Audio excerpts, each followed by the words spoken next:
Okay, so today I'm doing a front wheel bearing job on this 2006 Chevy Trailblazer, and I want to take this brake caliper off, and it's held together by two bolts on the back side. Well, as you can see, I'm removing the two bolts that hold this brake system together here, and I'm just taking this one off. I just broke it loose and I'm removing it. Now I got the socket on this other one and I'm going to remove that. I have an impact wrench. If you don't have an impact wrench, you'll probably have to get yourself a 1/2 inch breaker bar, because these things are really hard on there. They're really just remove the two bolts that hold the brake housing on.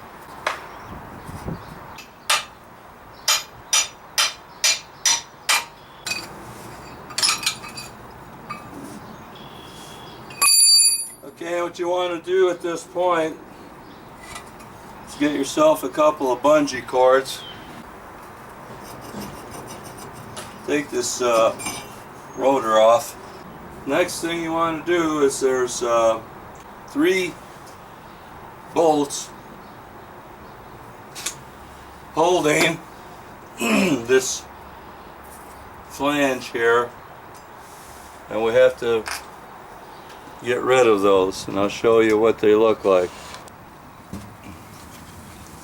Okay, these are the 3 bolts. You can see the threaded end of them, and there's another one on the other side here. There's 3 of them, and I'll show you what they look like in the back.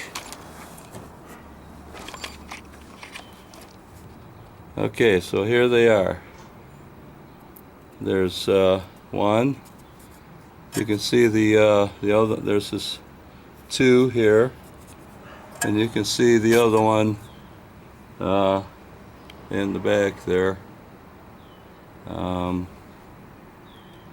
hiding back there. So you have 3, and we'll have to remove those.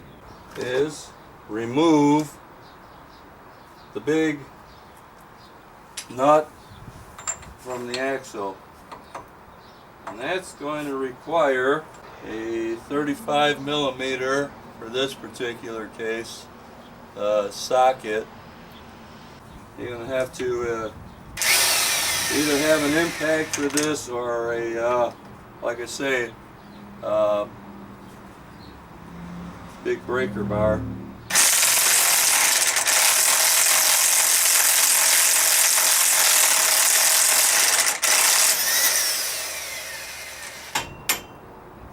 Okay.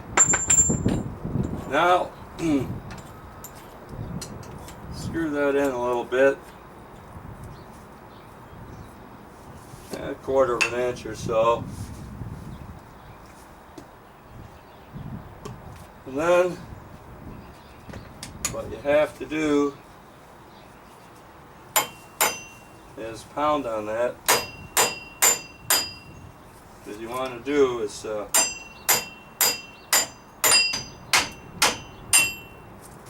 break that away from that, well, because it's kind of rusted on there. Or so you can get this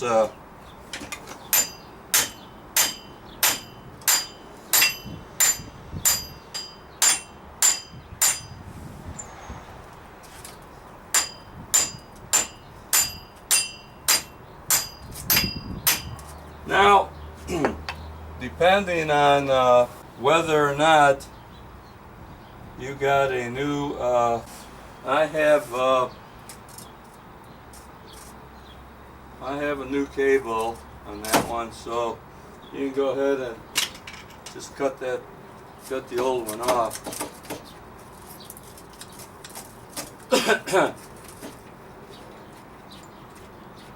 Now, depending on whether or not they gave you a new nut, you're either going to hang on to this. In this particular case, they did give me a new nut. So there you go. Comes right off here. Two parts. There's your spindle here, axle, whatever you want to call it. And there's the old bearing. Looks pretty rusted and gone. Looks like a lot of water got in there at one time and really rusted the thing up. So make sure that everything is identical. Okay. If for some reason they didn't give you the sensor wire with that, you can remove the old one. There's a little L wrench right here that you can remove, and this whole unit will come out. Be careful with it because it's very sensitive. And get your Allen, looks like about 3/16 or so, maybe a quarter, and remove that and then set it aside very carefully so you don't damage it. If not, you can just cut it off and then just use your new one. Okay, so there you go. Now get as much of the rust, clean this off as you can, where the new bearing is going to sit in this housing here. And it's going to seat in there. So you want to get rid of as much of this rust as you can off of here. Clean this out.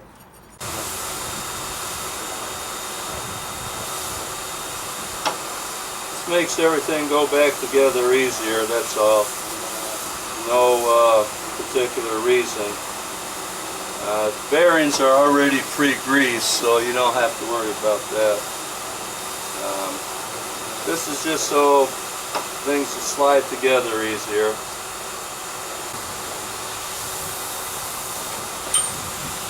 Little O-ring, and it's a rubber O-ring, and it fits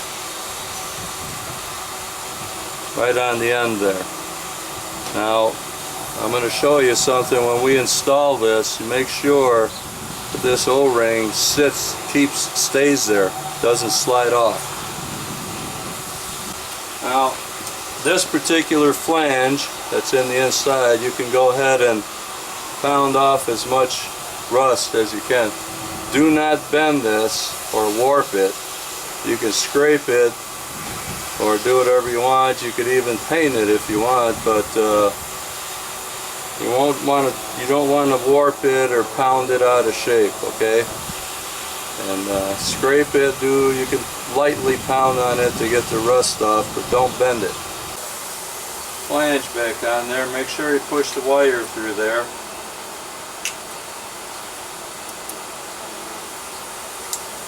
Make sure your flange is on the right way.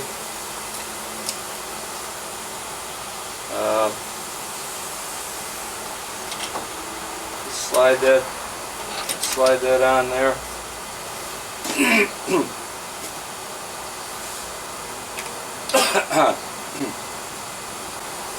Put some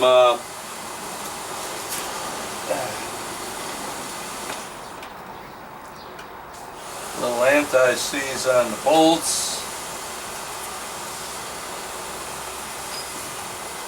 and carefully feed that cable through there.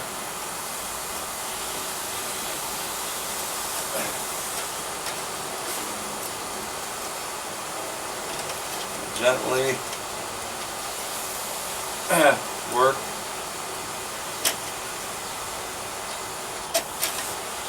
your bearing on there, lining up these bolts.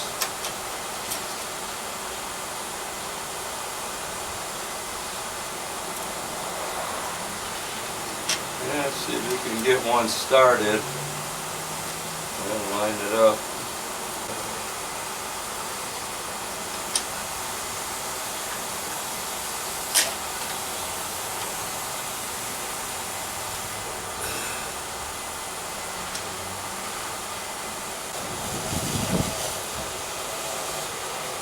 Now there again, make sure that rubber bushing isn't pinched in there. Make sure it's riding free. And you'll be able to see this bushing in here. This is not bushing, but it's a O-ring. And make sure you twist it, give her a couple little turns, make sure it's not bound up in there or something, or doing something weird. Now what you could do with this flange, make sure you put the flange on the right way. The flat part here should be flat part here, this open part should be where the caliper is going to be. So, okay, I'm going to just bolt this thing down now. I got the 3 bolts started, so make sure your cable is free through that hole. If you got one. If you're going to use your old one, make sure that you probably do that about now before you put your rotor on. Otherwise it makes it a little harder. So, okay, let me tighten those up and I'll be back. Okay, so finished putting the 3 bolts back in there and tightening that up. And now we're going to put this rotor back on. And we're going to put our brake assembly back on. So let me get down here and take these bungees off of here. And when you want these bungees to hold, they never hold. You want them to come off. Take her up.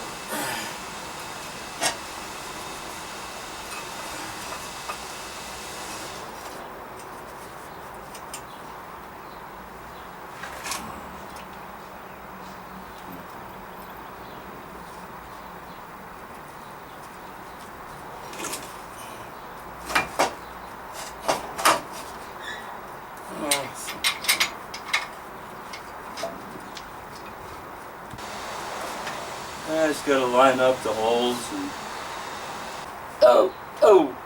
okay. Is that alright then? That's okay. So there you go. Got the rotor back on, and 2 bolts to hold it, one on each side. And all we got to do now is run up the center bolt.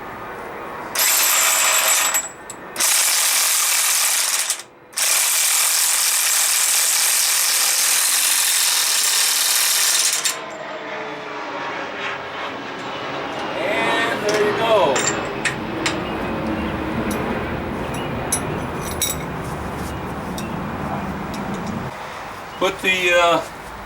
Put your tire back on, and then you can make sure that that bolt is snugged up good. Other than that, we're pretty much done. All you have to do is replace the wire, go up there and all you have to do is take the old one off and just replace this one in its place. It's no big deal, just run it on up. Basically, that's about it. All you got to do is put your tire back on and you're all set to go. I hope the video helped you out as much as it helped me. I got to do the other side. Well, there you go. Got to do the other side now. Doing this side really helped me out. A lot of do's and don'ts, and I guess the main thing is make sure you don't miss the small details. Small details mean a lot. I started to put the guard on there backwards, and I caught myself. And make sure you don't forget the harness through the hole, and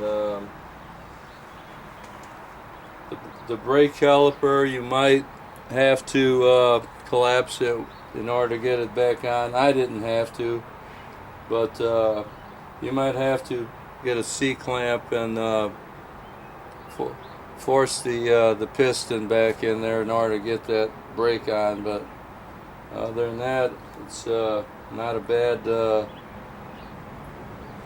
little project. Okay, I'm going to put the tire back on this thing and then go to the other side. Okay, hope it helped you out.